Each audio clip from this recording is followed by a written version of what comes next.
একদিন ছোট্ট রোহন তার বাবাকে বলল, বাবা, আমার বন্ধুরা এত সুন্দর রাজপ্রাসাদের মতো বাড়িতে থাকে, তাহলে আমরা কেন ভাঙা বাড়িতে থাকি? রোহনের বাবা রোহনকে জবাব দিয়ে বলল, বাবা, একদিন তুমিও পড়াশোনা করে অনেক বড় হয়ে এমন সুন্দর একটি রাজপ্রাসাদের মতো বাড়ি আমাকে উপহার দিবে। তো রোহন পড়াশোনার জন্য বের হয়ে গেল তার স্কুলে যাওয়ার জন্য। স্কুলে গিয়ে প্রথমে সাক্ষাৎ হলো তার বন্ধুর সাথে। বন্ধুকে বলল, বন্ধু কার্তিক, আজ থেকে আমি ভালো করে লেখাপড়া করব এবং বড় হয়ে তোমাদের মতো একটি রাজপ্রাসাদ করে আমার বাবাকে উপহার দেব।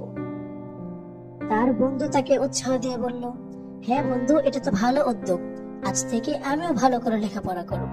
তারা সবাই ক্লাসে চলে গেল। গিয়ে ম্যামের সামনে যখন দাঁড়ালো, তারা সবাই ক্লাসে আসতে ম্যাম জিজ্ঞাসা করলো, আজকে কে পড়া শিখে এসেছো?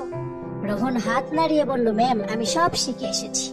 ম্যাম বলল, তাহলে শোনাও।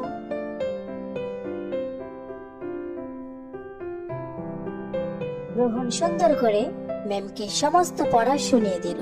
ম্যাম বলল, বাবা, তুমি একদিন অনেক বড় হবে।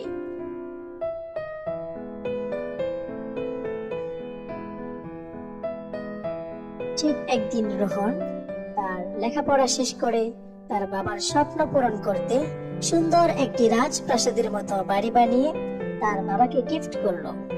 বন্ধুরা, তোমরা যদি বড় হয়ে ভালো কিছু করতে চাও, তাহলে এখন থেকেই ভালো করে লেখাপড়া করো, বাবা মার কথা শুনে, টিচারদের কথা শুনে সুন্দর আচরণ করে নিজের জীবনকে গড়ে তোলো।